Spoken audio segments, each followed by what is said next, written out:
Bismillahirrahmanirrahim. Assalamu alaikum. Dear students, so this is our lecture number 8. So as per routine, we discuss the recall of the previous lecture, homogeneous linear system, and we discuss the trivial and non-trivial solution of the homogeneous linear system. Then we discuss the non-homogeneous linear system और हमने उसमें देखा कि linear homogeneous और non homogeneous linear system में क्या difference है. हमें राइट साइड से आइडिया होता है कि होमोजीनियस है या नॉन होमोजीनियस है. Right side of the system of linear equation से, या फिर आप कह लें कि हमारे पास जो ऑगमेंटेड मैट्रिक्स है उसकी राइट साइड पे जो हमारे पास कॉलम आ रहा है उससे हमें आइडिया होता है कि सिस्टम होमोजीनियस या नॉन होमोजीनियस है. जब हमने उसके सॉल्यूशंस डिस्कस किए तो एक हमारे पास ट्रिवियल सॉल्यूशन था and the second type was non trivial solution. तो ट्रिवियल सॉल्यूशन मींस कि हमारे पास ज़ीरो सॉल्यूशन था. नॉन ट्रिवियल सॉल्यूशन जब हमने फाइंड किया तो हमने उसमें कहा कि at least there will be at least one free variable. तो उसमें फिर हमने एक सिंगल फ्री वेरिएबल वाला भी डिस्कस किया. फिर हमने उसमें कुछ एग्जांपल डिस्कस किए जिसमें हमारे पास 2 फ्री वेरिएबल्स भी इन्वॉल्व हो रहे थे. इससे ज़्यादा भी फ्री वेरिएबल्स हो सकते हैं, लेकिन हमारी डिस्कशन यहीं तक ही रही कि हमने एक जिसमें एक फ्री वेरिएबल था या 2 फ्री वेरिएबल्स थे. फिर हमने डिस्कस किया कि writing the non trivial solution in parametric vector form, कि हम उसको पैरामीट्रिक वेक्टर फॉर्म में किस तरह से लिखेंगे. और उसको हमने स्पैनिंग सेट की फॉर्म में भी लिखा. फिर उसके बाद हमने कंपैरिजन किया homogeneous and non homogeneous system से. हमारे पास जो सॉल्यूशंस आए हमने उनको कंपेयर किया मैथमेटिकली एंड ग्राफिकली, और हमने उसका रिलेशन देखा कि ग्राफिकली उसमें क्या रिलेशन बनता है और मैथमेटिकली उसमें क्या रिलेशन बनता है. मैथमेटिकली हमने देखा कि उसमें हमारे पास एक पोजीशन वेक्टर नॉन होमोजीनियस में एक एक्स्ट्रा ऐड हो रहा था. राइट हैंड साइड हमारे पास नॉन होमोजीनियस होने की वजह से सम नॉन ज़ीरो वैल्यू हर इक्वेशन की right side some non zero value होने की वजह से.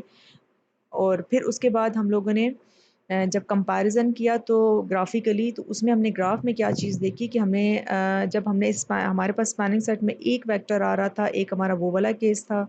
फिर हमारा दूसरा केस क्या था जिसमें स्पैनिंग सेट में हमारे पास 2 वेक्टर्स आ रहे थे. और हमने ये हम प्रीवियस लेक्चर्स में डिस्कस कर चुके हैं कि जब एक वेक्टर होता है तो हम उसको एक पोजीशन वेक्टर सिंपल लाइन से रिप्रेजेंट करते हैं, और जब हमारे पास 2 वेक्टर्स आ जाते हैं तो हम कहते हैं हमारे पास अब प्लेन है. तो इसमें भी वही डिस्कशन थी कि उसमें हमने यही कहा था कि जब हम ग्राफिकली लिखेंगे सॉल्यूशंस को, होमोजीनियस और नॉन होमोजीनियस के सॉल्यूशंस को, तो हम ये कहेंगे कि जो homogeneous non homogeneous system linear system से जो हमारे पास सॉल्यूशन आया वो बेसिकली हम कहते हैं the solution of the non homogeneous linear system is अगर हमारे पास एक वेक्टर सॉल्यूशन सेट में हमारे पास स्पैनिंग सेट में अगर एक वेक्टर आया है तो हम कहेंगे कि solution of the non homogeneous linear system is a line through the position vector P and parallel to the solutions of the homogeneous system. और यही केस हमारे पास अगर 2 वेक्टर्स होंगे स्पैनिंग सेट में सॉल्यूशन में तो हम उसमें प्लेन कह देते हैं कि प्लेन्स पैरेलल आ रहे हैं. नेक्स्ट लेक्चर जो है हमारा उसमें हमने जो हमारे पास सेट ऑफ वेक्टर्स गिवन होंगे उसमें हमने लीनियरली इंडिपेंडेंट और डिपेंडेंट और इंडिपेंडेंस हमने डिस्कस करनी होगी. और रिलेशन हमने लीनियरली डिपेंडेंट में हमारे पास जो रिलेशन आएगा हम उसको डिटेल में डिस्कस करेंगे. सबसे पहले तो हम उसके लिए एक चीज़ मैं एक एग्जांपल है वो मैं ले रही हूँ, और उसमें इक्वेशन है उसको मैं इस फॉर्म में लिख रही हूँ जिसको हम कहते हैं लीनियर कॉम्बिनेशन की फॉर्म में. लेकिन इसमें एक चीज़ ये भी है, अगर हम इसको रिलेट करें लास्ट लेक्चर से, तो अगर आप इसकी राइट साइड देखें तो हमारे पास राइट साइड होमोजीनियस सिस्टम को शो कर रही है. तो हम ये लीनियर कॉम्बिनेशन है और ये राइट साइड है. तो वो कह रहे हैं this equation has a trivial solution. वो हमने ये चीज़ देखी थी कि हमारे पास जब इस तरह का सिस्टम होता है तो ट्रिवियल सॉल्यूशन भी आ सकता है और नॉन ट्रिवियल सॉल्यूशन भी आ सकता है. लेकिन वो इस इक्वेशन के बारे में स्पेसिफिकली कह रहा है this equation has a trivial solution of course where x1 x2 x3 जब सारे के सारे वेट्स आपके पास 0 के इक्वल होंगे तो वहाँ पे ट्रिवियल सॉल्यूशन ही आएगा. हाँ, अगर इसमें कोई एक भी फ्री वेरिएबल हमारे पास बन जाता तो नॉन ट्रिवियल होता. लेकिन ये एग्जांपल हमारे पास ऑलरेडी डिस्कस हो चुकी है और उसमें x1 x2 x3 हमारे पास 0 आ चुके हैं. अब वो कह रहा था main issue is whether the trivial solution is only one, कि जो ट्रिवियल सॉल्यूशन है क्या वो हमेशा वन ही होगा. तो उसके लिए वो अब कह रहा है कि हम ये डेफिनेशंस हैं, हम ये इसमें रिलेशंस देखेंगे, वैक्टर्स हैं, उनको discuss. An indexed set of vectors v1 up to vp belongs to R n. इसको हम दोबारा डिफाइन करते हैं कि n मीन्स कि हमारे पास हर वेक्टर में जो नंबर ऑफ एंट्रीज हैं वो n होंगी, और इस p का क्या मतलब है कि हमारे पास जो नंबर ऑफ कॉलम्स हैं वो हमारे पास p होंगे। अब वो कह रहा है ये जो सेट ऑफ वेक्टर्स हैं is said to be linearly independent if the vector equation. अब ये जो हमारे पास वेक्टर इक्वेशन, अगर हम इसको देखें तो ये x1 v1 plus x2 v2 plus x3 v3 is equals to zero vector. Means कि ये हमारे पास जनरलाइज फॉर्म में है जिसमें हमारे पास vp तक वेक्टर्स आ रहे हैं, यहाँ पे 3 तक आ रहे हैं, तो वो इनफैक्ट इसी की ही बात कर रहा है। वो कह रहा है कि ये लीनियरली इंडिपेंडेंट होगा has only the trivial solution, कि जब इसका सॉल्यूशन ट्रिवियल होगा। अब ये ट्रिवियल सॉल्यूशन का क्या है कि हमारे पास जितने भी वेट्स हैं वो सारे के सारे ज़ीरो के इक्वल आ रहे हैं, तो वो लीनियरली इंडिपेंडेंट होगा। क्योंकि देखें x1 is zero, x2 is zero, x3 is zero, तो इसमें कोई एक वेरिएबल या आप कह लें कि कोई एक वेट दूसरे वेट पे डिपेंड नहीं कर रहा। The set V1 up to Vp is said to be linearly dependent if there exist weights C1 up to Cp not all zero, के अगर हमारे पास एक भी ज़ीरो के इक्वल नहीं है तो उसमें ऑटोमेटिकली आपके पास फ्री, इस केस में हमारे पास फ्री वेरिएबल इन्वॉल्व होते हैं, तो यहाँ पे जो सोल्यूशन आएगा वो डिपेंडेंट सोल्यूशन होगा। तो ये रिलेशन हमारे पास लीनियरली डिपेंडेंट रिलेशन होगा, क्योंकि इसमें ये होगा कि अगर आप बात करते हैं वेट्स की तो बेसिकली इसमें फ्री वेरिएबल आता है, तो इट मीन्स कि बाकी सब वेरिएबल्स जो बेसिक वेरिएबल्स है वो फ्री वेरिएबल पे डिपेंड कर रहे हैं। अब ये नेक्स्ट एग्जांपल देखिए। वो कह रहा है 3 वेक्टर्स आपको गिवन है v1 v2 v3। ये वेक्टर्स क्या हैं? ये इनफैक्ट हमारे पास ए मैट्रिक्स के कॉलम्स हैं। Determine if the set of vectors is linearly independent, क्या वो इंडिपेंडेंट है? तो इसमें हमें क्या चीज़ प्रूव करनी है? अगर हमारे पास सारे के सारे वेट्स ज़ीरो के इक्वल आ जाते हैं तो वो लीनियरली इंडिपेंडेंट हो जाएगा। सेकंड वो कह रहा है if possible find a linear dependence relation among the vectors v1 v2 v3। अब वो कह रहा है कि अगर फॉर एग्जांपल फर्स्ट केस में ये लीनियरली इंडिपेंडेंट नहीं बना, तो फिर आप चेक करें कि अगर पॉसिबिलिटी है कि ये लीनियरली डिपेंडेंट बन रहा है, तो आप इसका लीनियर डिपेंडेंस रिलेशन फाइंड करें इन 3 वेक्टर्स के बिटवीन। अब ये सॉल्यूशन में देखें कि हमें इसी तरह से जो 3 वेक्टर्स हैं, आप देखें इसकी राइट साइड हमें नहीं गिवन, अगर लेकिन हमने इंडिपेंडेंस चेक करनी है तो वो हमारे पास होमोजीनियस सिस्टम होगा। अगर हम डिपेंडेंस से इंडिपेंडेंस चेक कर रहे हैं तो ये याद रखें कि जो हमें system of linear equation given होगा वो होमोजीनियस होगा। तो इसमें हमने ऑटोमेटिकली इसकी राइट साइड 0 लेनी है, क्योंकि अगर होमोजीनियस सिस्टम में आपके पास सब सारे के सारे वेट्स इक्वल्स टू ज़ीरो आ जाते हैं तो वो लीनियरली इंडिपेंडेंट होगा। अगर उसमें एक आपके पास वेट, एक भी ऐसा वेट है जो ज़ीरो के इक्वल नहीं आया, तो उसमें फ्री वेरिएबल इन्वॉल्व होगा, और अगर एक भी फ्री वेरिएबल इन्वॉल्व होता है तो वो लीनियरली डिपेंडेंट होगा, जिसमें हमारे पास जो कह लें कि हमारे पास नॉन ट्रिवियल का केस है कि ट्रिवियल के केस में लीनियरली इंडिपेंडेंट और नॉन ट्रिवियल के केस में लीनियरली डिपेंडेंट होगा। तो हमने वो रिलेशन भी बताना है कि किस तरह से क्या रिलेशन बनेगा, वो सॉल्यूशन से ऑटोमेटिकली आ जाएगा। हमने ऑगमेंटेड मैट्रिक्स लिया, उस पे हमने बेसिक रो ऑपरेशंस लगाए, गॉस एलिमिनेशन मेथड से हमने इसे रिड्यूस एचलॉन फॉर्म में कन्वर्ट किया, तो हमारे पास इससे ये इक्वेशंस आ जाएंगी x1 minus two x3 equals to zero, x2 plus x3 equals to zero. ये दोनों इक्वेशंस मैंने यहाँ पे लिख ली हैं। अब देखें x1 को अगर मैं in the term of x3 लिखती हूँ, x2 को in the term of x3, तो x3 क्या होगा? फ्री वेरिएबल होगा, और x1 x2 बेसिक वेरिएबल्स हो जाएंगे। Each non zero value of x3 determines a non trivial solution of 1, कि मतलब आप x3 में जैसे जैसे वैल्यूज़ आप इसमें रियल नंबर से आप इसमें पुट करते जाएंगे, अकॉर्डिंगली आपके पास x1 और x2 की वैल्यूज़ आती जाएंगी। तो वो कह रहा है कि ये जब हमारे पास नॉन ट्रिवियल का केस इसमें बना है, किसमें? सिस्टम ऑफ हमारे पास जो होमोजीनियस सिस्टम है, होमोजीनियस सिस्टम, उसमें हमारे पास नॉन ट्रिवियल सोल्यूशन आया, hence v1 v2 v3 are linearly dependent and not linearly independent.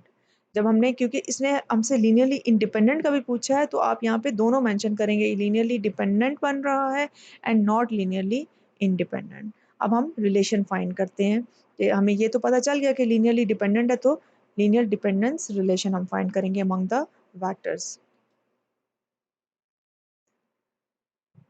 To find a linear dependence relation among these vectors, completely row reduce the augmented matrix and write the new system. वही हमारे पास वही system आ गया है जो वो कह रहा है कि उसको आपने रिड्यूस फॉर्म में करना है कि आप उसको रिड्यूस एचलॉन फॉर्म में कन्वर्ट करें। तो वो हमने वही रिड्यूस एचलॉन फॉर्म में, ये जो हमने अभी ये लास्ट टाइम ये जो इक्वेशंस लिखी थी यही है इनफैक्ट इक्वेशंस हमारे पास। तो x1 in the term of x3 यहाँ तक हम ये सारा डिस्कस कर चुके हैं। अब वो कह रहा है अगर आप x3 को फॉर एग्जांपल 5 वैल्यू असाइन करते हैं, क्योंकि हमने एक रिलेशन बताना है, हमें पता है इनफाइनाइट रिलेशंस बनते हैं लेकिन हमने सिर्फ एक रिलेशन बताना है। तो हम उसमें मैं सपोज कर लेती हूँ कि x3 की वैल्यू 5 है, आप इसमें -1/2 सपोज कर लें, रियल नंबर में से आप कोई भी वैल्यू सपोज कर लें, लेकिन आप ज़ीरो नहीं सपोज करेंगे, क्योंकि अगर आप x3 ज़ीरो सपोज करेंगे तो ये फिर डिपेंडेंस रिलेशन नहीं आएगा, लीनियरली डिपेंडेंट नहीं होगा, इंडिपेंडेंट हो जाएगा। तो आप कोई भी नॉन ज़ीरो वैल्यू x3 की चूज़ करें, जैसे हमने 5 चूज़ कर ली तो उसके अकॉर्डिंगली फिर x1 हमारे पास 10 आ जाएगा, 5 मल्टीप्लाई बाय 2 और x3 भी -5 आ जाएगा। तो अब हमारे पास जो रिलेशन बनेगा वो क्या बनेगा, 10 v1, वो जो हमने बिल्कुल स्टार्ट में लिखा था कि हम इसको इस तरह से लिखते हैं, ठीक है। तो ये हमारे पास v1 है, v2 v3, तो आपके पास x1 x2 x3 की जो वैल्यूज़ हैं उसके अकॉर्डिंगली हम देखेंगे कि हमारे पास क्या वैल्यूज़ आई हैं। देखें 10, x1 की वैल्यू 10 है, v1 vector minus 5 v2 vector plus 5 v3 vector equals to 0। तो ये डिपेंडेंस रिलेशन है, dependence relation. So students, this is example 2. Determine if the columns of matrix A are linearly independent. So we will take the homogeneous system. हमें पता है कि हमने linearly independent check करना है या फिर हमें dependence linearly dependent check करना है. In both cases we have to take the system of homogeneous system of linear equation ax equals to 0 system. तो हमें इसकी right side already पता है कि वो 0 0 0 होगी. So we will take the augmented matrix and we will use the Gauss elimination method. अब हम observe कर सकते हैं कि we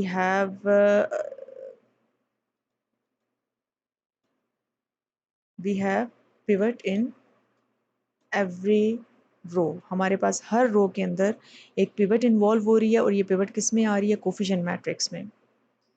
इसमें तो पिवट खैर आ भी नहीं सकती क्योंकि ये नॉन ज़ीरो है, ये ज़ीरो है हमारे पास, ये नॉन ज़ीरो कभी भी नहीं हो सकता। इफ़ वी हैव 3 पिवट्स, हमारे पास ये 3 क्रॉस 3 का है और इसमें 3 पिवट्स आ रही हैं, तो इट मीन्स कि इंडिपेंडेंट सॉल्यूशन होगा हमारे पास x3 equals to 0, 13 x3 equals to 0, x3 equals to 0 होगा, फिर यहाँ से x2 plus 4 x3 equals to 0, तो आप x3 को जब 0 पुट करेंगे x2 0 हो जाएगा, इसी तरह से x2 x3 आप इसमें 0 पुट करेंगे तो x1 0 हो जाएगा। At this point is clear that there are 3 basic variables and no free variable. जब free variable नहीं है तो we have no chance of linearly dependent solution. तो ये हमारे पास किस टाइप का solution आ जाएगा, trivial solution. So the equation ax equals to 0 has only the trivial solution and the columns of A are linearly independent हैं, इनका आपस में कोई relation नहीं है।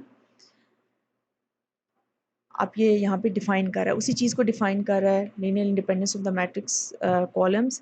वो ये सारी डेफिनेशन वही है, उसमें वो रिलेशन शो कर रहा है कि जब लीनियरली इंपॉर्टेंट चीज़ ये आपको देखनी है कि जब वो लीनियरली डिपेंडेंट की बात कर रहा है तो वो basically non trivial solution of x equals to 0 की बात कर रहा है।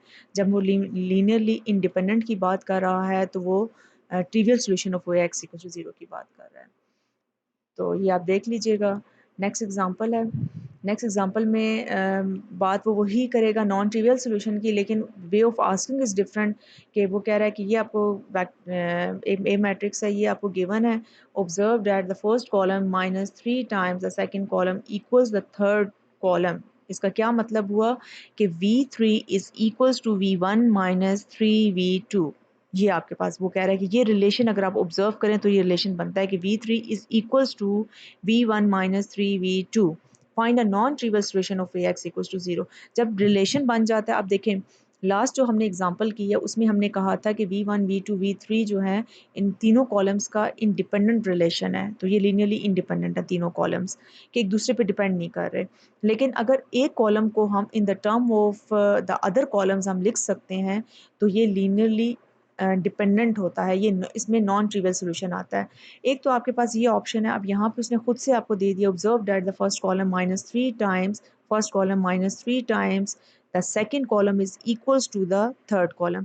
तो उसने खुद आपको ये रिलेशन, डायरेक्ट ये रिलेशन इसने आपको दे दिया है। तो इसका मतलब ये है कि इसने आपको सोल्यूशन बता दिया है कि जो आप पहले ऑगमेंटेड मैट्रिक्स इसका लेते और उस पे आप रो ऑपरेशन लगा के उसको सॉल्व करके फिर उसका आप सोल्यूशन डिस्कस करते, फिर आप उसको लीनियर डिपेंडेंस रिलेशन की फॉर्म में लिखते, तो वो आपके पास इसने आपको डायरेक्टली बता दिया है। ये डिफरेंस है इस एग्जांपल में। मीन्स कि आपने, अगर आप लास्ट एग्जांपल रिकॉल करें तो उसमें यही इसी टाइप का ही रिलेशन हमने बिल्कुल फर्स्ट एग्जांपल में किया था। मैं आपको वो एग्जांपल दिखा देती हूँ। ये देखें, ये जो रिलेशन आया था, ठीक है? अब ये जो हमने सारा सॉल्व करके ये रिलेशन बताया है, अब इस एग्जांपल में सिर्फ़ और सिर्फ़ ये है कि इसने आपको डायरेक्टली ये रिलेशन बता दिया कि ये रिलेशन बन रहा है। आपने इसको फर्दर डिस्कस करना है। तो उसने कहा find a non trivial solution of Ax equals to 0। Non trivial solution find करना क्या है कि आपने वेट्स बताने हैं कि वेट्स के क्या आंसर्स हैं। तो हमारे पास वेट्स क्या हैं यहाँ पे, जिसको हम x1, x2, x3 कहते हैं, यहाँ पे c1, c2, c3 हमने ले लिया है। आप इस इक्वेशन को अरेंज करके लिखें v1 -3 v2 -v3 equals to 0। तो इसमें आपके पास ये, इसको आप कंपेयर करें इसकी जनरल फॉर्म के साथ, तो v1 का कोफिशिएंट आपके पास x1 या c1 फर्स्ट वेट है, v2 का कोफिशिएंट सेकंड वेट है, v3 का कोफिशिएंट थर्ड वेट है। तो ये आपके पास सॉल्यूशन है Ax इक्वल्स टू 0 सिस्टम का, होमोजेनियस सिस्टम का। अच्छा, अब नेक्स्ट क्या है कि अगर आपको ये आपको बताएगा कि अगर आपके पास कुछ नंबर ऑफ वेक्टर्स गिवन है, वेक्टर्स क्या हैं बेसिकली, ए के कॉलम्स हैं, v1 v2 आपके पास जितने भी आपको कॉलम्स गिवन हैं, उसमें वो कह रहा है कि अब जैसे अभी वो डिस्कस कर रहा है सेट ऑफ 1 और 2 वेक्टर्स, फिर इसके बाद ये 2 एंड मोर वेक्टर्स को डिस्कस करेगा। तो ये कह रहा है कि अगर इसमें आपको चेक करना हो, डायरेक्टली आपको चेक करना हो, कि आप ऑगमेंटेड मैट्रिक्स लेके उसको प्रॉपर सॉल्व करें, आप सॉल्व करने की बजाय इसको डायरेक्ट आप मेथड से चेक करें, तो वो आपको इस तरह की कुछ टिप्स बताएगा। वो कह रहा है कि a set containing only one vector से v इज़ लीनियरली इंडिपेंडेंट। अगर एक ही वेक्टर आ रहा है, सपोज़ अगर एक v वेक्टर आ रहा है, तो वो कह रहा है वो लीनियरली इंडिपेंडेंट होगा। If and only if v is not the zero vector, कि v ज़ीरो वेक्टर नहीं होना चाहिए। इसका मतलब ये है, this is because the vector equation, अगर देखिए आपके पास इस टाइप का आ जाएगा ना, x1 v1 इक्वल्स टू 0। तो अगर आप कहते हैं कि v1 जो है वो 0 है, तो इसका मतलब x1 is not equals to 0। तो हमने ये कहा है कि जब लीनियरली इंडिपेंडेंट है तो ऑल वेट्स आर 0। तो जो उसमें वेट्स इन्वॉल्व हो रहे हैं वो सारे के सारे 0 होंगे। ठीक है? तो अब वो कह रहा है, और सेकंडली एक तो ये बात है, और दूसरी चीज़ ये है कि हमारे पास जो solution zero vector is linearly dependent, because वो कह रहा है कि जब वो लीनियरली डिपेंडेंट होगा, तो अब ये देखिए हमारे पास x1, तो फिर उस केस में आपके पास v वेक्टर 0 होगा। अब आप x की वैल्यू, आर्बिट्रेरी वैल्यू आप कोई भी चूज़ करें, वो इस रिलेशन को सैटिस्फाई करेगा। तो ये कह रहा है कि ये केस है हमारे पास जब मैनी नॉन ट्रिवियल सॉल्यूशंस हमारे पास आते हैं। जब अब हमारे पास फ्री वेरिएबल इन्वॉल्व होता था, तो क्या होता था कि हमारे पास इनफाइनाइट नॉन ट्रिवियल सॉल्यूशंस आते थे। तो वो कह रहा है कि अगर एक सिंगल वेक्टर आ गया है, तो वो लीनियरली इंडिपेंडेंट होगा if and only if v is not a zero vector, कि v ज़ीरो वेक्टर नहीं होना चाहिए, कि आपको जो वेक्टर गिवन है ए मैट्रिक्स में वो ज़ीरो वेक्टर नहीं होना चाहिए। अगर वो अदर देन ज़ीरो कोई भी नॉन ज़ीरो वेक्टर है, तो वो कह रहा है कि फिर उस केस में ये हमेशा लीनियरली इंडिपेंडेंट ही होगा। तो अब ये एग्ज़ाम्पल्स देखें, ये हमारे पास एग्ज़ाम्पल्स, इसमें 2 वेक्टर्स हैं, इस एग्ज़ाम्पल में भी 2 वेक्टर्स हैं। अब हमने चेक करना है कि क्या ये जो वेक्टर्स हैं, ये इनफैक्ट जो ए मैट्रिक्स के कॉलम्स हैं, क्या ये लीनियरली इंडिपेंडेंट हैं या डिपेंडेंट हैं? तो ये चेक करना है, चेक करना बहुत आसान है कि हम ये कहेंगे कि अगर ये 2 ही हैं, तो क्या ये एक-दूसरे के मल्टीपल्स बन रहे हैं या नहीं बन रहे? इस पे हमारा आंसर डिपेंड करता है। तो हम फर्स्ट वाले को नोटिस करते हैं, तो v2 is a multiple of v1।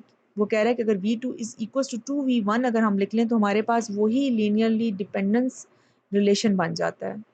इस तरह का रिलेशन बन जाता है, which shows that v1 v2 is linearly dependent. तो ये हमारे पास डायरेक्ट मेथड है कि हम जल्दी से चेक कर लें कि 2 ही कॉलम्स हैं, तो क्या वो एक-दूसरे के मल्टीपल्स बनते हैं या नहीं बनते। तो अदरवाइज़ अगर आप इसको सॉल्व करके भी प्रॉपर्ली करेंगे, तो ऑगमेंटेड मैट्रिक्स लेके तब भी यही आपके पास रिलेशन बनेगा। बी पार्ट में अगर आप देखें, तो बी पार्ट में ये 2 वेक्टर्स हैं, ये एक-दूसरे के मल्टीपल्स नहीं बनते। वो कह रहा है the vector v1 v2 are not the multiples of each other. So हम इसको चेक कर सकते हैं कि अब देखें यहाँ पे हमारा आंसर कंप्लीट हो जाता है। कि हमने देख लिया कि v1 और v2 एक दूसरे के मल्टीपल्स नहीं है, तो ये लीनियरली इंडिपेंडेंट है, ये डिपेंडेंट नहीं है। लेकिन ये जो आगे डिटेल्स बता रहा है, ये आपकी अंडरस्टैंडिंग के लिए बता रहा है, this is not the part of solution, कि आप ये ज़रूरी नहीं है कि इसको आप सोल्यूशन में करें। अगर कर लेते हैं तो वेल एंड गुड, नहीं करते तो भी कोई इशू नहीं है, वरना आपका आंसर यहाँ पे कंप्लीट हो जाता है।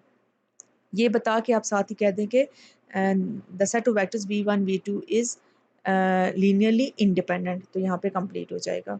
लेकिन वो कह रहा है कि देखें, अगर ये लीनियरली, हम कहते हैं कि v1 v2 एक दूसरे के मल्टीपल्स नहीं है, ठीक है, तो क्या ये लीनियरली इंडिपेंडेंट है? तो उसके लिए हम क्या करते हैं, हम कहते हैं कि हम सपोज करते हैं कि सी और डी हमारे पास जो वेट्स हैं, जिसको हम x1 और x2 कहते हैं, यहाँ पे हमने उनको पैरामीटर फॉर्म में बता दी कि C and D are the parameters. तो अब वो हम ये चेक करते हैं कि क्या हमारे पास ये v1 in the term of v2 हम लिख सकते हैं। अगर हम लिखेंगे v1 को v2 की टर्म में, तो फिर हम इनफैक्ट क्या बात कर रहे हैं कि these are the multiples of each other. तो ये तो हमने बिल्कुल स्टार्ट में कह दिया कि इन दोनों में आपस में कोई ऐसा रिलेशन नहीं है कि हम कहें कि कोई एक दूसरे का मल्टीपल बन रहा है। तो वो कह रहा है कि फिर हम फिर ये कहेंगे कि v1 is equal to minus D by C v2 with c is not equal to 0। तो वो कह रहा है कि this result is impossible because v1 is not a multiple v2, ये तो हम स्टार्ट में कह चुके हैं। So c must be zero, वो कह रहा है वो ज़ीरो ही होगा। Similarly d must also be zero. तो वो कह रहा है बेसिकली c और d क्या है, वेट्स हैं। तो वो कह रहा है कि दोनों के दोनों वेट्स ज़ीरो ही हैं, दस v1 v2 is a linearly independent set. अब ये रिमार्क है, ये भी इसी से रिलेटेड है। A set of two vectors v1 v2 is linearly dependent if at least one of the vector is a multiple of the other, कि एक वेक्टर जो है बाकी सब वेक्टर्स का मल्टीपल बनना चाहिए। अगर टू वेक्टर्स आ रहे हैं फिर तो वो एक दूसरे के मल्टीपल्स बनेंगे।